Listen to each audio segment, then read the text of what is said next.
Penuel the Black Pen. So many people have been speaking about the divorce settlement of Nkosinathi Maphumulo, aka Black Coffee, DJ Black Coffee, from his ex-wife Enhle Mbali Mlotshwa. No relation to me. I've made videos in the past around Black Coffee and Enhle Mlotshwa, and specifically at a time when she was complaining about him not paying for the utilities and them sitting in the dark, and her saying that she's a woman's activist and that Black Coffee is, oppressing her and the like. And I spoke about how much she was looking for in terms of maintaining her lifestyle, which was over 100,000 Rand a month just for her, even though he was paying for the children's school fees, taking care of the kids, had given her a home, etc. I want to share just a few views. I'm sure you guys have heard a lot out there on your social media streets. Number one, the things that we have learned, which again, you've probably heard. If you're going to get married customarily in South Africa, that means your koka amalobolo or ilobolo. Even if it's 100 Rand, once you pay that, that is the official date of your customary marriage.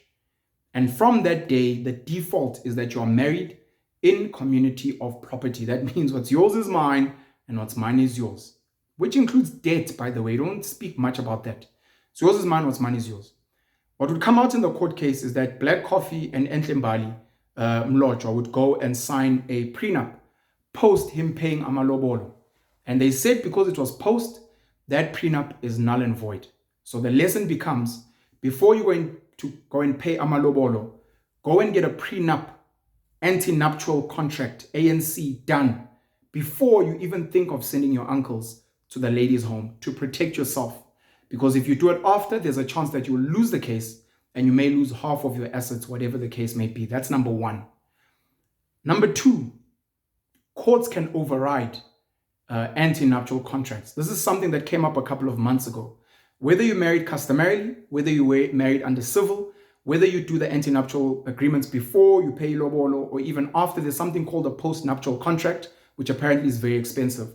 The courts can still override. Now, the law has come in to say that they will look at your prenup and they will say, based on what's fair and just, looking at what this woman or this man, whoever's making the application, has been through for you, with you, etc., we feel that this prenup is not fair. And we as the court, we as the judges, as the magistrates, will override your prenup and say that this person is entitled to get this much. Which led many of us to ask the question, and what the fuck is the point of drafting this contract in the first place? That's number two. Number three, I've listened to people reference Ashraf Hakimi, football player, and Akon, recently the musician. Ashraf Hakimi was getting divorced from his wife. She took him to court. She wanted half his shit, only to find out that none of his assets were in his name. They were in his mom's name. And he became a hero for so many men out there. Akon similarly is getting divorced. There have been rumors that he's a polygamist. He's got multiple wives and a lot of kids. I can't confirm that or deny it. I do not know. But apparently at his divorce, and I also don't know if this is real or if this is just rumors, his wife found out that his assets are also not in his name as well. And again, a win for the boys. I need to break whatever mission plan you think you have. In South Africa, there's something called piercing the veil. That means looking through what we see here on paper and trying to find the real substance of what it is that you are trying to do. This happens when many rich people try to put assets in trusts, when many rich people pretend like they broke or file for bankruptcy. The courts can investigate and look at the intention behind what you were trying to do, and then they can override that. What that means is this: if your wife, if your husband can prove that you maliciously moved your assets into your children's names, into your mother's names, into whoever's name, to run away from and escape liability and responsibilities, the courts can pierce that veil and they can bring those assets into discussing the divorce settlement. The South African law can do that. So don't wait till you hear that some celebrity had their assets in their children's name or in their mom's name and then the courts decided to override that. It is law. If you and your lawyer or your legal team feel that we think this person acted maliciously and they're hiding something, they can go and research and investigate that, and they can bring those assets here. It happens in companies. There are certain directors that move shares or put their liabilities somewhere because they're trying to escape tax liabilities, paying for dividends tax, whatever the case may be. They can pierce the veil and they can go and look into that. So I wanted to raise that as a secondary. Number 3, don't cheat. Don't cheat. Simple. Black coffee hurt Enhle Mbali Mlotshwa very badly. He went and, I think what the stories or what the articles I've read claim, he went and he got 2 women pregnant during their marriage. How many other women he slept with, we do not know. But he went and he got 2 other women pregnant. That is violating the marriage union contract that you guys have set. That is harming your partner, because if she did the same, people would be calling her many names today. So don't cheat. If you like skirts, if you like women, if you're the hottest shit out there, don't get married. Don't get married. Number 1. Number 2, let it be known. Hey, look, sis, I struggle with fidelity. I love women. I have lack of discipline where I see a woman that I like, that I want to be with. I may want to be with her. This will protect you financially. This will protect you in terms of legal costs and going up and down. And you don't have to be dealing with up and down divorce courts and whatever the case may be and hurting a woman. Let the woman know, this is who I am. I know it's not nice. I know you might lose out on a good woman, but think of it selfishly. I may lose out on this good woman by being honest with her, but selfishly, I could lose so much more if I lie to her, if I marry her, if I hurt her later and then she sues me, she gets half of my shit, and maybe even she maybe hires people to come and take my life. So to protect myself selfishly as a man, let me play open cards. This is how I live my life. This is what I'm at. This is where I'm at. I don't want to get married. I want to have I want to have multiple wives and lots of kids so that it's not a shock. So like many women out there, of course, for them it was mostly malicious. For many women out there, I agree that Black Coffee should have been punished for being unfaithful to his wife, for hurting his wife, for disrespecting his marital union. He should be punished. But should he be punished at that level that he was punished at? I fundamentally disagree. And this becomes Stay Scheming, Rick Ross, Drizzy Drake, Kobe. Bet you wasn't with me shooting in the gym. Huh? Bet you wasn't with me shooting in the gym. We hear a lot of these stories of rich men, but then more and more rich women now. We've heard of Mary J. Blige, who pays alimony. We've heard of Minnie Dlamini, who I think had to pay 10,000 Rand a month to her ex-husband, Mr. Jones, I think Quentin Jones. There's a story now of Halle Berry, who's complaining that she's being extorted. Extorted by her 2, I don't know if it's both ex-husbands or just 2 baby daddies. The one, the first child that she had over the age of 40, she's paying $16,000 a month in terms of child maintenance. And then the other ex-husband, she's paying $8,000 a month for child maintenance. And she claims that this is extortion and it's unfair. And you're like, welcome to the life of being a man. This is what men go through. So we're hearing more and more stories of women that are also succumbing and being victims to this. It is not fair. Nah, how do I phrase it? You must compensate your spouse in a situation where they were taking care of the home, raising the kids per your agreement. And there are rumors now that Black Coffee asked Enhle Mbali Mlotshwa to maybe take a break from working as an actress and as a media personality to go and take care of the kids and essentially be a housewife. So in a situation where you've had that conversation, by all means, you are entitled to some type of fair compensation. That's very important, because you asked me to sacrifice a part of my life, my earning potential, etc. I'm not even going to speak about Aisha Curry because she's driving the internet crazy and many people are bashing her. It would be very interesting to hear Steph Curry's opinion of his wife's clips, of his thoughts around what she said. I lost out on my career. I wanted to be whatever woman. I didn't really want to get married. Okay, Jada Pinkett Smith. So I'm not even speaking about Aisha Curry. I'm speaking about where you guys just sit and discuss and agree. When you guys decide to split, and especially if it's your fault, man who was cheating or woman who decides she wants to leave the marriage, sure, compensate. Because it's like, this is what you asked me to do. It's almost like an employee. You asked me to come and work here, so please can you maybe compensate me for the times I will not be working before I maybe marry someone else or get a job. This is one of the important parts. If you are earning your own money, like with Enhle Mbali Mlotshwa, if you have a qualification, if you were working already, if you can get a job, that alimony, that spousal maintenance should fall away. Because you have an income, you can provide for your own shelter at a decent level, you can contribute to your children, you can buy food, you can take care of your car, etc. Why is this person still giving you money? Just because they're rich? That is not fair. Because the flip side, this is what I was saying about debt earlier. If Black Coffee was R1 billion in debt, Enhle Mbali Mlotshwa would not have gone to court to say, no, but I didn't really know what was going on with the prenup. He married me customarily. I think it's only fair that I take half of his debt. Zero. She wouldn't. She'd be like, no, we signed a prenup, so his debt is his. But no one speaks about that. And for anyone who maybe is malicious and sharp and a scammer, this is one of the things you can use. As a man, as an example, I go and I marry a very rich woman. I pay amalobolo. And then I go and I divorce her knowing full well I have 20 million in debt.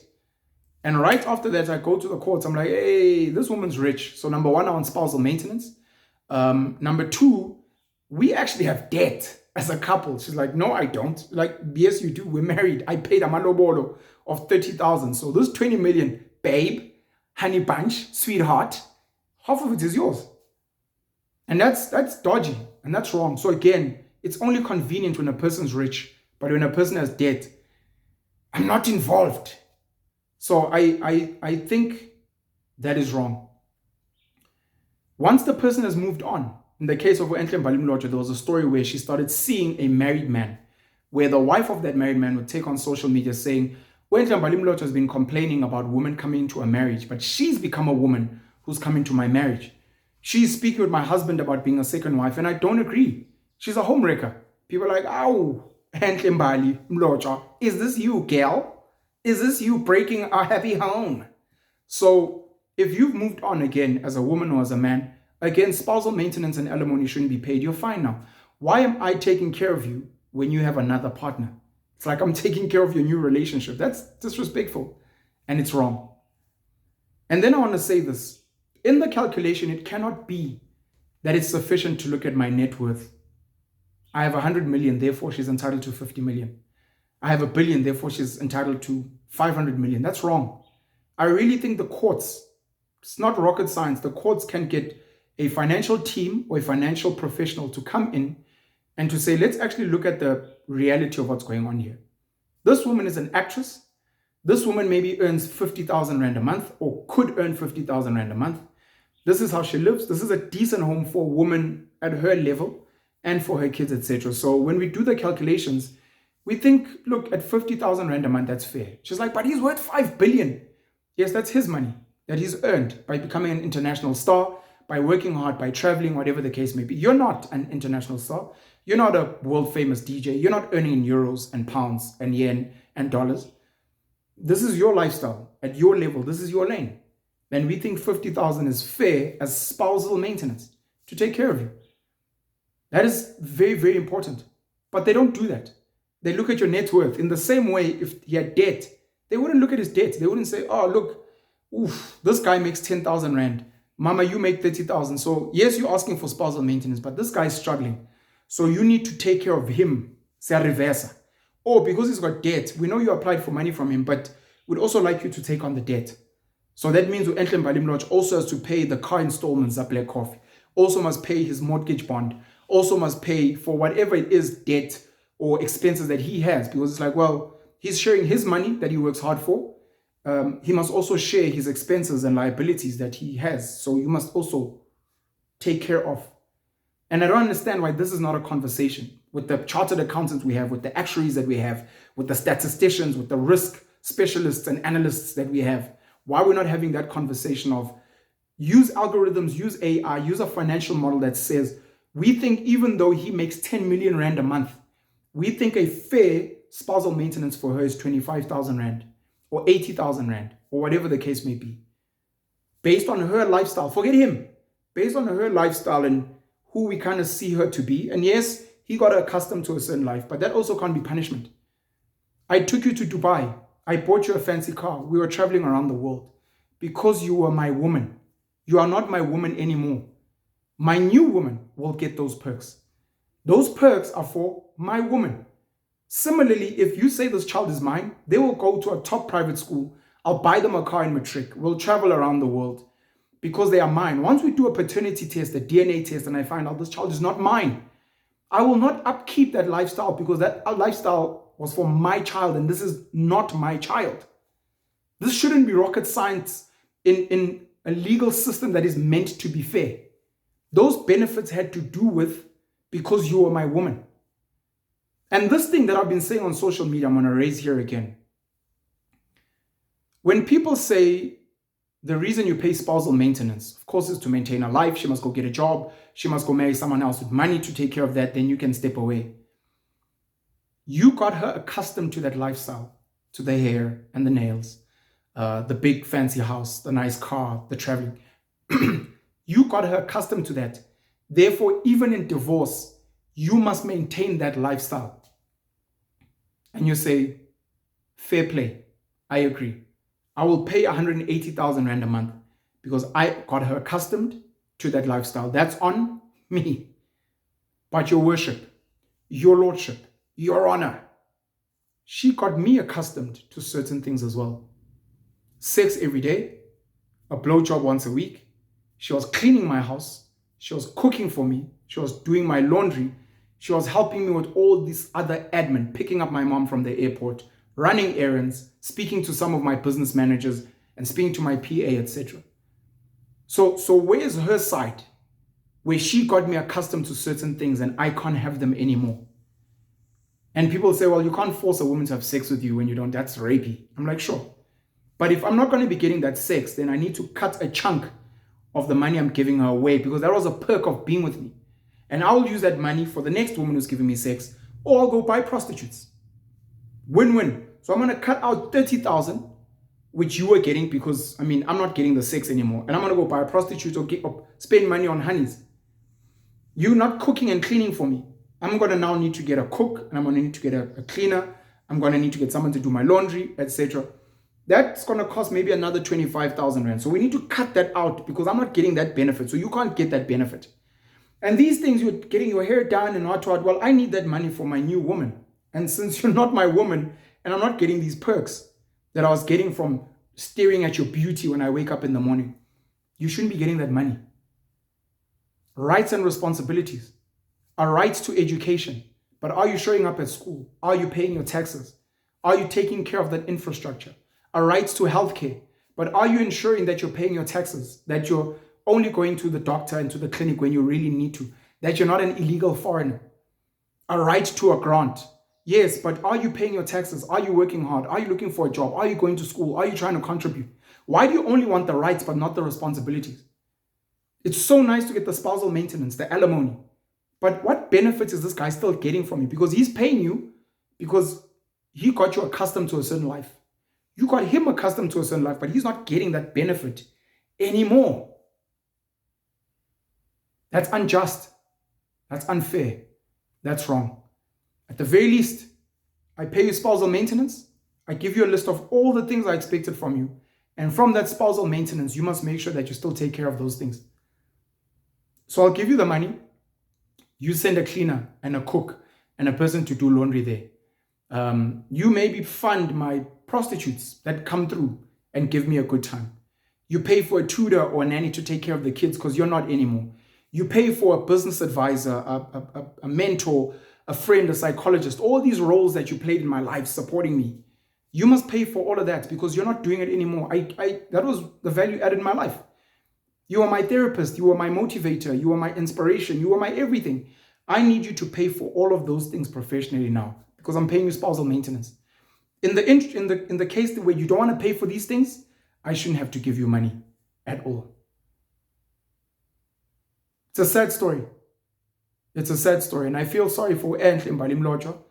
Losing her husband, breaking up a marriage, very sad. And she was cheated on. She still has to heal from that, dealing with Black Coffee's children, etc.